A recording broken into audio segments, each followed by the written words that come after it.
Greetings, nerds from Leeds Universe and what you nerdy, and welcome to the Leeds Universe Top 10. And this time, as I promised, I'm going to be talking about the top 10 DC films. So these are just my picks for top 10 DC films, which throughout DC's history, these are films that I've already reviewed or have seen in my lifetime, and these are the ones that I mostly like above all the other ones. If I review something and put it on this list, like for example, The Flash, and I haven't even gotten to my top 10 movies of the year list, any of them, the top 10 best contenders the um, or the top 10 worst or best films, it wouldn't make sense because I didn't really do that. And also, no, it's not part of the list. So these are just my picks. So always remember that these are the ones that I think are, in my opinion, the best. Doesn't necessarily mean your opinion.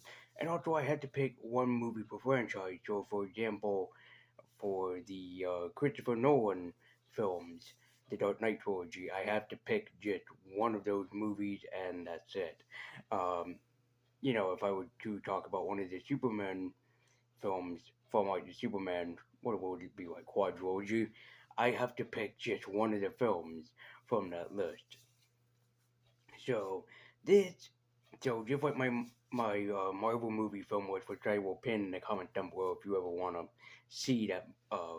If you ever want to go back and watch that list, these are just my picks.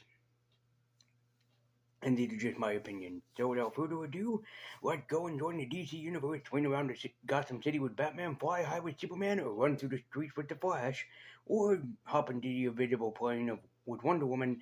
This is the Universe Top 10 DC films. So let's go over to the DC side of the universe and check out my favorite films. So this is the Universe Top 10 DC films. Please enjoy, and let's begin the count. Number 10.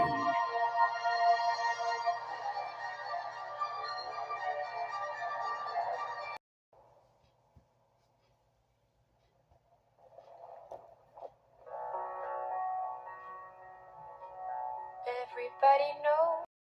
Despite what people say or some people say about Justice League, I absolutely adored this movie and it was better than I was expecting to come out in that year. Batman is investigating a scene of crimes, a bunch of crimes that are happening with a bunch of demons popping up all over the place. Batman questioning what this could mean and exactly what is happening. With the world possibly coming to an end, Batman must enlist and a bunch of superheroes to help him save the day. He must enlist and start the Justice League Protocol. Justice League was a complete monumental successful film, and hey, I absolutely adored it. And no, this is not the Zack Snyder cut, this is just the original Justice League, which I adore. So if you haven't checked out Justice League yet, I recommend that you do. It's a great film, and despite what people say, it's a lot better than you think it is, so give it a worthwhile watch.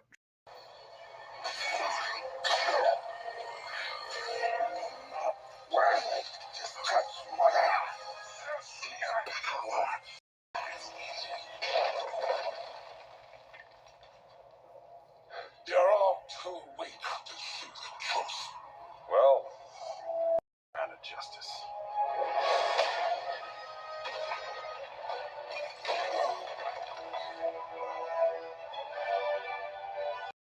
And also, yes, it was awesome to see Henry Cavill premiere as my Superman in this film, and I gotta say, I had the biggest, dorkiest smile on my face when I saw it happen. Number 9.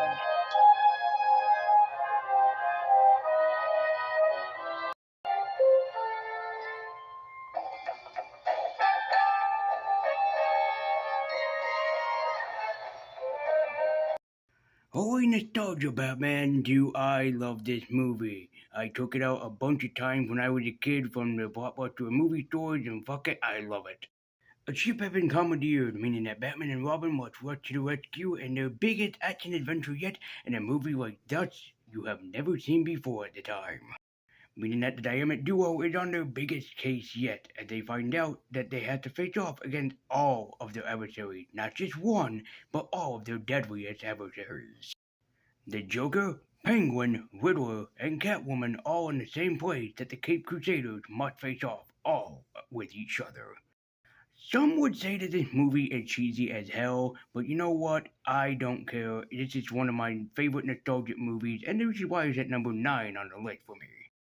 It might be corny, it might be campy, it also might be kind of like stupid as hell, but I don't care. This is one of my favorite Batman movies ever, so screw it. If you want a blast from your nostalgic past, then give this movie a watch. You will not be disappointed by such a great time, and especially seeing Adam West again as the Bright Knight Batman.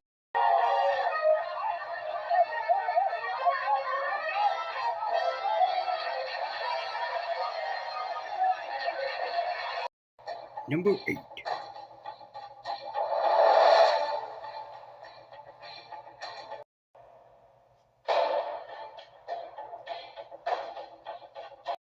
That's right. In terms of my favorite Dark Knight movie, The Dark Knight is probably my most favorite out of the entire bunch.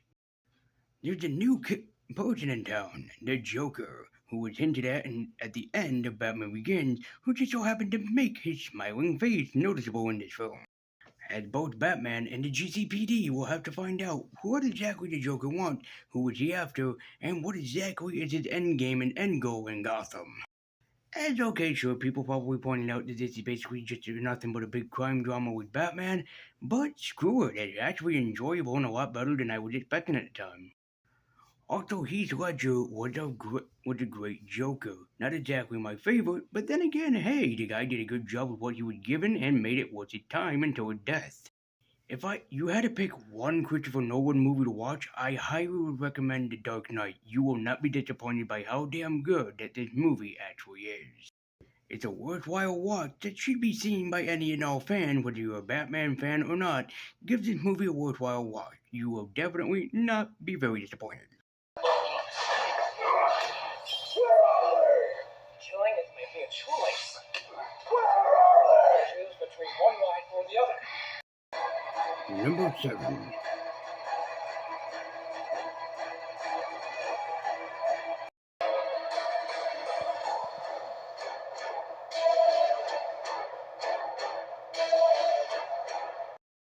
Wonder Woman was an absolute delight. It was a film I didn't know I needed in my life until I saw it, and then I was completely hooked.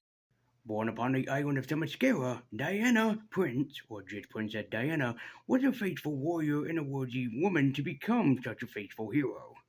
That ends until she makes a worthy ally in a man named Steve and ends up joining World War II, becoming one of the best fighters in the best world of the World War II era. While at the same time, facing off against a hidden enemy hidden behind the scenes. And of course, that hidden enemy would be the one and only Ares. Gal Gadot is Wonder Woman. She definitely proved that with the character that she was given and the role that she was handed, and I would love to see her reappear even just for one last time. Wonder Woman is so much better than you probably give it credit for, so I would recommend giving it a watch at least once. You will definitely not be disappointed by the great Gal Gadot performance.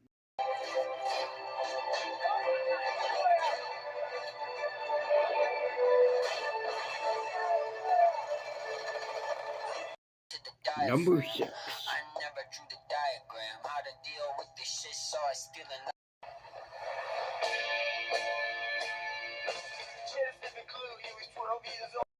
The Suicide Squad was another hidden gem, and surprisingly, after the sequel that I liked and not a lot of other people liked, hey, it was still pretty decent to watch. Amanda Waller assigns a group of people to the island of Corto Maltese to try to rescue individuals and to figure out what's going on behind the scenes of the crime. James Gunn debut DC film, which is The Suicide Squad, before he's doing Superman Legacy as of next year, was surprising, and it was a great film from watch from beginning to end. Also, this just might be my favorite appearance and debut of Margot Robbie as Harley Quinn, because she really did feel like Dr. Quinzel to me through this movie. Because Harley can be malicious, and she can be at some points, and sometimes evil, but Harley still deep down inside is still Dr. Quinzel. I'm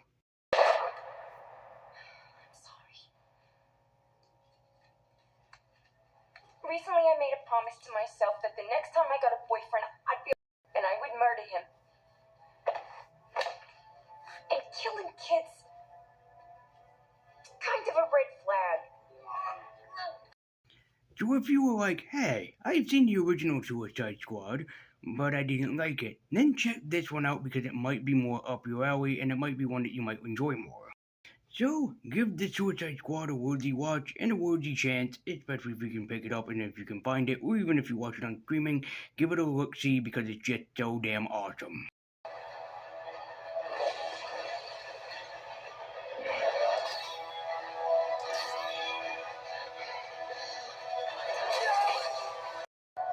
Number 5. Wish you could see what I do.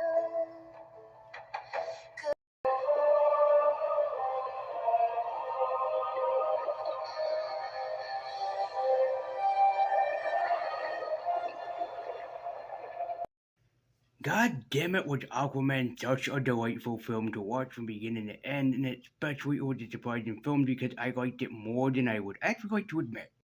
During the night of a storm, a lighthouse owner happens to find a young woman crashed among the shores, but then he later on finds out that the woman is actually the Queen of Atlantis. Bringing her aboard, the two would eventually start a relationship and start a bond bigger than they ever would have known, as the two of them were destined to become lovers. As the two of them would eventually born a son who would eventually become the King of Atlantis, the son only known as the Arthur. As he knew it would be his journey to become the King of Atlantis, even though he would have to face hardship after hardship, the King of Atlantis must become the King. Aquaman is a brilliant film, it really is, and it was just so damn decent and enjoyable to watch, and god damn it, I wish I could go back and watch it for the first time. It is one of the best DC films, period. I don't know about the sequel, a lot of people say that it sucks, but I am still willing to give it a chance, so you should definitely check out Aquaman if you can. I am the protector of the deep. I am Aquaman. Number 4. Send in the cloud.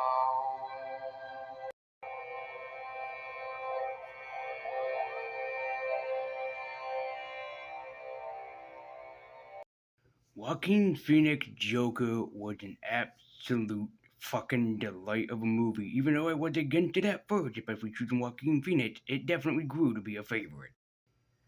A man with mental disabilities, Albert Fleck, is definitely going through the hell of his life, as he cannot stop his disabilities for the life of him. His day job is not delightful. He gets picked on a daily basis, and especially with his disability, people look at him in a different but strange light. As far as we know, he also has a very sick mother who also had abused him, and he also had a father who would constantly abuse him in the past as well.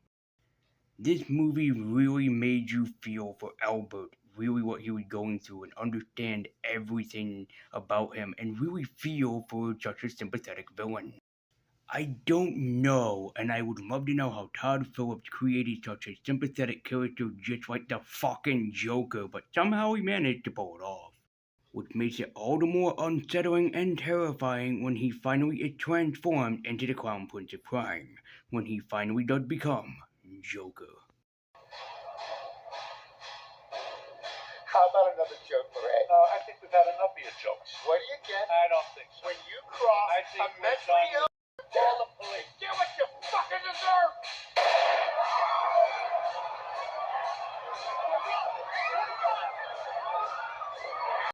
We knew that moment was coming, but when it happened, my god, I wasn't expecting it, and my jaw dropped to hit the floor. Even if you haven't seen the Joker movie yet, I highly recommend that you do, as it is a delightful film, and Joaquin Phoenix is a lot better than you can probably give him credit for. So, go and give it a worthy watch if you can, as it was definitely worth the wait, and it was definitely worth the experience, because I fucking love this movie.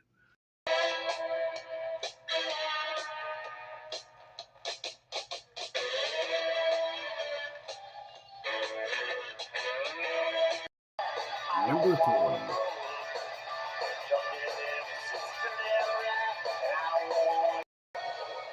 No matter how long it takes.